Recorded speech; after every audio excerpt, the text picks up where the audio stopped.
Welcome to the Gaming News Roundup. My name is Amata and I'm going to be bringing you all the juicy bits in gaming as of the 2nd of June 2012. Now, I'm sure most of you have seen the new trailer for the Skyrim Dawnguard DLC and may have even seen the in-depth analysis which I did of that trailer on this very channel, which if you haven't, by the way, go check it out. But Bethesda have now officially kicked off beta sign-ups for the 360 version of the Dawnguard beta. So go get applying, go. You need to visit dawnguardbeta.elderscrolls.com to apply. They say the process only take a couple of minutes, but make sure to fill out your information accurately. Applicants will need to register an account on their forums, and you need to keep your forum email address updated, blah blah blah. They also said that they will be selecting applicants in a week. Players accepted in beta will receive a code to redeem the Dawnguard beta. Apparently the beta is the full version, complete with achievements and all those shinies, and you won't have to actually purchase the content if you get chosen for the beta, which is an interesting surprise, I'm sure you will agree. So yeah, go, I'm sure places and all that will get filled up as quick as anything, so if you haven't already done so, I would get on it right now, because that's going to be hot, especially since you get the Dawnguard DLC for free when it actually gets fully released, so it's interesting. I mean, if it's the full version, I don't really see how it's beta. That's the only thing I'm a bit confused about. Maybe it's just test it, see if there's any last minute bugs they need to stretch out after all the complaints they had after how buggy Skyrim was on release. I'm not sure. But either way, go, do it. Now, I'm sure most of you who are into racing games have heard of Criterion. They're usually responsible for the Need for Speed Hot Pursuit games, but they are actually going to reveal a Need for Speed Most Wanted as being confirmed by EA, which is an interesting choice. I'm not really familiar with the Need for Speed series myself. Anyone who watched my recent Mad Riders First Impressions review will know that racing games generally not my forte. Still, it's an interesting choice that they've gone from one IP to another. It's still obviously the same game, but they probably have different mechanics and things like that. So it's an interesting choice, and I'm sure they have their reasons for putting Criterion on that IP instead of the other one. EA did say that the press event will feature never before seen video and gameplay, blah blah blah blah.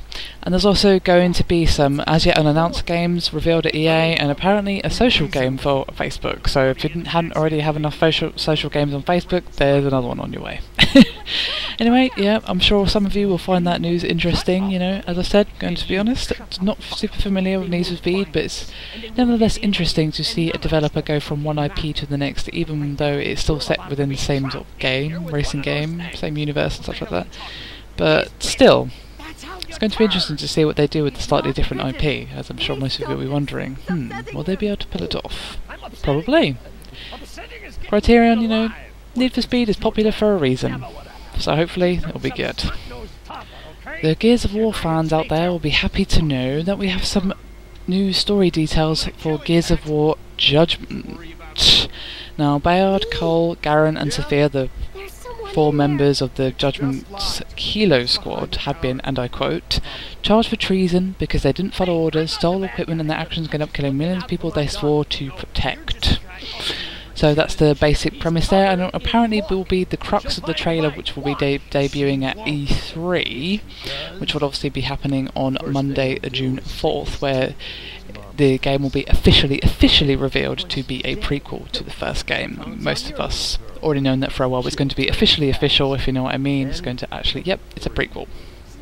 Apparently there will be 2 new people in the Gears canon to join Bayard and Cole, but we will need to wait for the E3 trailer on Monday to learn more about who they are and how they're connected to the story and what role they will play in the aforementioned premise. So yeah, interesting stuff. I'm sure most of you will be happy to hear that little piece of information, that little nugget before the big reveal happens at E3. I'm sure a lot of you are excited to see the trailer, which is going to be premiered at E3. And I'm sure we'll be covering that on this channel because, to be honest, I'm not a huge fan of Gears of War, just because it's not really my kind of game, but still it's important to cover a wide variety of things, even things that fall out of your personal taste. So I'd say we would definitely be covering out on the channel, having an in-depth look at what they reveal at E3. But still, there's a little bit of information for you there, so hopefully that will keep you going until the big reveal on June 4th. Not really sure how many people are going to be all that bothered by this announcement, but I felt like it was worth mentioning. Transformers Fall of Cybertron is actually now confirmed for PC, which is a pretty much complete 180 from what they said previously, because the developers had basically said that they decided not to support the format. The director, Matt Tiger, told the press back in February that PC development wasn't the studio's strong point, and after failing to meet up to the high expectations of many PC gamers, that they weren't going to bother with this particular title. But now it seems they've changed their mind and they're proud to release Fall of Cybertron on PC.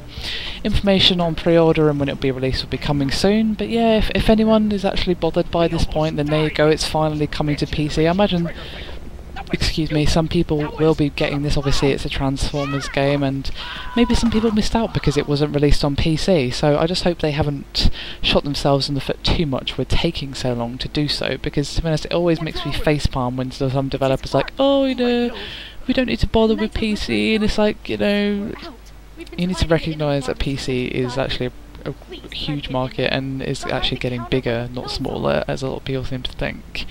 So I'm happy that they've turned around. I just have a feeling that a lot of people might not buy it out of principle because of the comments that they made before, but I'm sure a lot of people will just have to buy it because they missed out, or they just want a shiny version with lots of graphics options and stuff, which is fair enough. I think I would get it myself if I was a Transformers fan and had missed out because they hadn't released it on PC. So there you go, a little bit of good news for you there.